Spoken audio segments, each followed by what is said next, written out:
પ્રભુ તમારા અંતરમાં વસો. સંત લુકના શુભ સંદેશમાંથી પાઠ, અધ્યાય 4, કડી 18 થી 30 સુધી. પછી તેઓ નાસરેત આવ્યા, જ્યાં તેઓ ઉછેર્યા હતા. પોતાના નિયમ મુજબ વિશ્રામવારના દિવસે તેઓ સભાગૃહોમાં ગયા અને વાંચવા ઊભા થયા. પૈગંબર યશાયાનું ઓળિયું તેમના હાથમાં આપવામાં આવ્યું. તેમને ઓળિયું ઉગાડ્યું અને નીચેના વચનવાળી જગ્યા શોધી કાઢી. મારામાં પ્રભુનો આત્મા ઉતરી આવ્યો છે, કારણ તેમને મારો અભિષેક કર્યો છે. તેમને મને એટલા માટે મોકલ્યો છે કે હું દીનદરિદ્રોને શુભ સંદેશો સંભળાવું, બંદીજનોને મુક્તિદાન અને અંધજનોને દ્રષ્ટિદાન જાહેર કરું, દલિતોને મુક્તિ કરું, તેમજ પ્રભુની કૃપાના વરસની ઘોષણા કરું. પછી તેઓ ઓલિયું વીંટી દઈ સેવકને આપી બેસી ગયા. સભાગૃહોમાં સૌની નજર તેમના ઉપર મંડાયેલી હતી. તેમને કહેવા માંડ્યું, આજે આ શાસ્ત્ર વચન તમારા સાંભળતા સાચું પડ્યું છે. સૌ કોઈ પોતાની તેમને પ્રશ્ન કરવા લાગ્યું અને તેમના મુખમાંથી આવતી પ્રસાદિક વાણી નિહાળી જોઈને સૌ અચંબો પામ્યા અને કહેવા લાગ્યા, શું આ યોસેફનો દીકરો નહીં? ત્યારે ઈસુએ તેમને કહ્યું, તમે મને બેશક પહેલી કહેવા સંભળાવશો કે, ઓ દૈક, તારી જાતને જ સાચી કરજે. કહેશે, કફરનાહુમાં તે શું શું કર્યું છે તે અમે સાંભળ્યું છે. અહીં તમારા વચનમાં એ કરી બતાવે ને. એને તેમને વધારવા કહ્યું, હું તમને ખાતરીથી કહું છું કે કોઈ પણ પૈગંબરનો તેના પોતાના વતનમાં સ્વીકાર થતો નથી. હું તમને સાચે કહું છું કે એલિયાના વખતમાં જ્યારે 37 વર્ષ સુધી આકાશમાંથી વરસાદનું ટીપું વરસ્યું હરખું વસર્યું નહોતું અને આખા દેશમાં ભારે દુકાળ પડ્યો હતો, ત્યારે એલિજાનામાં વિવાદ તે ઘણી હતી. તેમ છતાં સીદોન પ્રદેશમાં સરધામ રહેતી એક વિધવા સિવાય બીજા કોઈ પાસે એલિયાને મોકલવામાં આવ્યો નહોતો.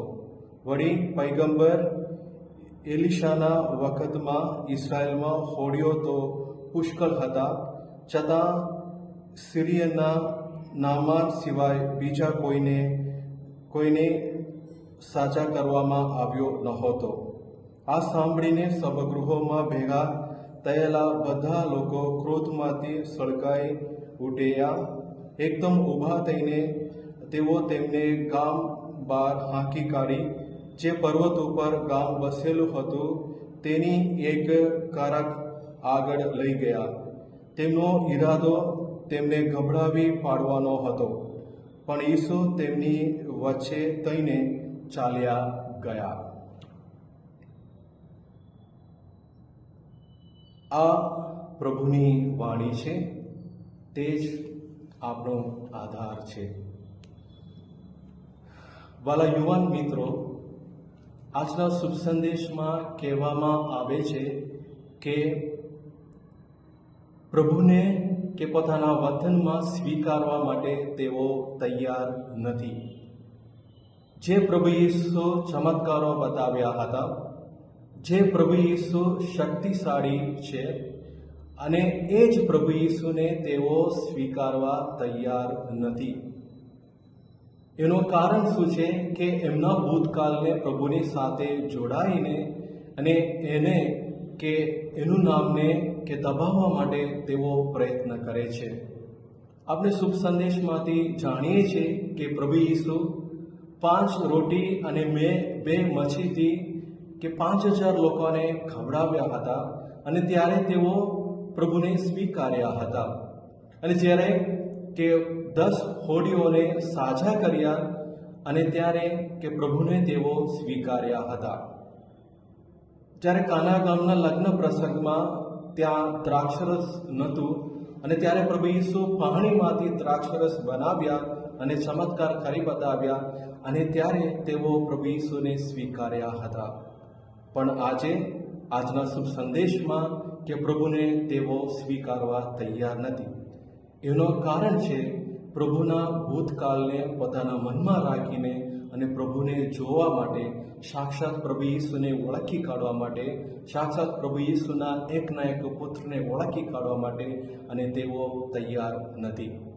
મારા વાલા યુવાન મિત્રો, આપણે પણ ઘણીવાર કે જે કંઈ જગ્યામાં આપણે કામ કરીએ છીએ, દાખલા તરીકે સ્કૂલમાં, ઓફિસમાં, કોલેજમાં, કે આપણે પણ ઘણીવાર જે યહૂદીઓ, શાસ્ત્રીઓ અને ફારસીઓ કે પ્રભુની સાથે જે વલણ રાખી હતી એવી જ રીતે આપણે વર્તીએ છીએ. દાખલા તરીકે કે આપણા મિત્ર કે પૈસાવાળા હોય, આપણે વધારે એને માન આપીએ છીએ, અને કદાચ એની પાસે પૈસા ના હોય, પૈસા ઓછા હોય, કે એને આપણે વધારે ભાવ આપતા નથી. અને ઘણીવાર આપણે કે એ વ્યક્તિની સ્ટેટસ જોઈને આપણે એની સાથે વર્તન કરવા આપણે પ્રયત્ન કરીએ છીએ. કદાચ એની પાસે પૈસા હોય, ગાડી હોય, બંગલા હોય, અને કદાચ આપણે મદદ કરી શકીએ છીએ, અને ત્યારે જ એને આપણે સ્વીકારવા, આપણે મિત્ર તરીકે ઓળખવા, આપણે સ્વીકારવા આપણે હંમેશા તૈયાર હોઈએ છીએ. પ્રભુ ઈસુ એ જ પ્રશ્ન આપણા બધાને કે આજે પણ પૂછે છે, તમે તમારા મિત્રોને અને તમારા સગા સંબંધીઓને અને એવી રીતે તમે સ્વીકારો.